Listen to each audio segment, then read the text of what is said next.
आखिर क्यों लक्ष्मी माता जगन्नाथ जी से इतना ज्यादा गुस्सा हुई कि उनने जगन्नाथ जी का रथ तोड़ने का आदेश दे दिया। हाँ, जगन्नाथ जी का रथ तोड़ने का आदेश।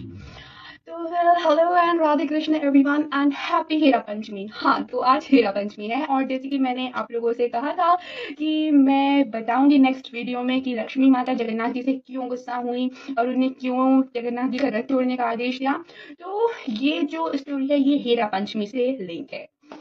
होता ये है, जैसे मैंने आपको पुरानी वीडियो में बताया था कि जगन्नाथ जी लक्ष्मी माता से आदेश लेते हैं कि मैं नगर भ्रमण के लिए जा रहा हूँ, रथ यात्रा के लिए। मतलब जो कोई नहीं मेरे दर्शन करने के लिए मंदिर के अंदर आ पाता है तो मैं उनको बाहर दर्शन देने के लिए जा रहा हूँ। तो लक्ष्मी माता ने बोला कितने दिन बाद आ जाओगे? मैंने कहा भाई 2-3 दिन बाद आ जाऊंगा। तो लेकिन अब 2 दिन बीत गए, तीसरा दिन भी बीत गया।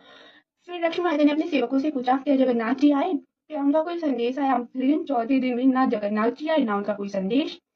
5वें दिन जब उनको गुस्सा आ गया कि अभी तक ना तो वो आए हैं ना उनका कोई संदेश आया और उन्होंने मेरे को वचन भी दिया था, तो उन्होंने अपने सेवकों से कहा चलो गुंडीचा मंदिर। तो लक्ष्मी माता बढ़िया बाजे बाजे शंखनाद के साथ गुंडीचा मंदिर पहुंची।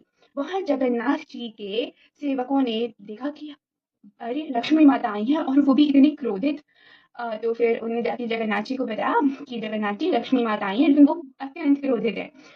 अब यहाँ जगन्नाथ जी को याद आता है कि अरे मैं तो उनको 2-3 दिन का वचन दे के आया था कि मैं 2-3 दिन में आ जाऊंगा, लेकिन मैं अभी तक नहीं गया हूँ, आज तो 5वां दिन है। तो फिर बस वो काफी ज्यादा चिंतित हो जाते हैं। यहाँ उनके सेवक देखते हैं लक्ष्मी माता इतनी क्रोधित और प्रभु इतने चिंतित। तो अब क्या किया जाए? उनने वहां पे दरवाजा बंद कर दिया। अब ये देखिए लक्ष्मी माता और क्रोध में आ गई कि अच्छा मैं यहाँ पे आई हूँ और उनके सेवकों ने दरवाजा बंद कर दिया। उनके सेवकों ने इसलिए दरवाजा बंद किया था ये सोच कि अब पता नहीं आगे क्यों क्या होगा, कहीं श्राप ना दे दे पहले। अच्छा श्राप ना दे दे पहले की तरह। ये भी एक स्टोरी है, दूसरी स्टोरी वो मैं आपको फिर कभी सुनाऊंगी, ठीक है? तो इसी तरह से उन्हें द्वार बंद कर दिया। तो लक्ष्मी माता ने फिर इसको अपना अपमान समझा और उन्होंने अपने सेवकों से कहा कि इनका रथ तोड़ दो। तो उनके सेवकों ने जगन्नाथ जी का रथ का पहिया तोड़ दिया और लक्ष्मी माता वहां से वापस चली गई। अब मेन रास्ते से नहीं गई, वो हीरा मतलब जैसे हीरा का मतलब होता है उड़िया भाषा में हीरा को कहते हैं देखना।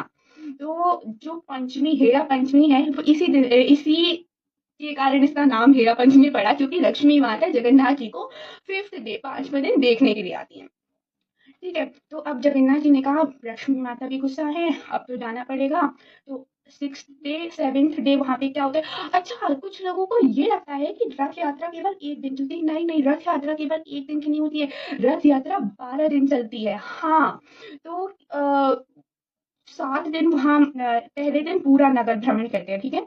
और फिर उसके बाद 7 दिन तक के लिए गुंडिचा माता के वहाँ रुकते हैं मंदिर में जगन्नाथ जी, ठीक है? अपने भाई और बहन के साथ।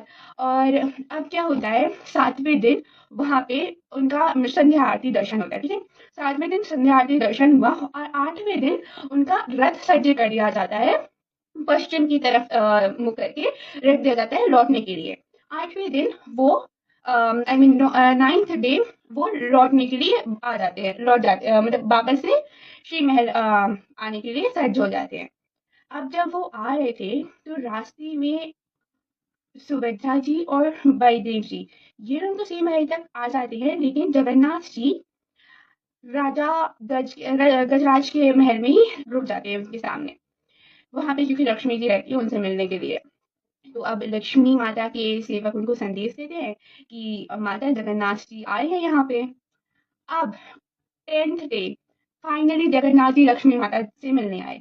अब देखना ये है, ये मैं आपको 10th डे ही अब आगे की स्टोरी बताऊंगी कि लक्ष्मी माता गुस्सा हुई जगन्नाथ जी से या खुश हो गई उनके आने की खबर सुन के। तब तक के लिए सीताराम।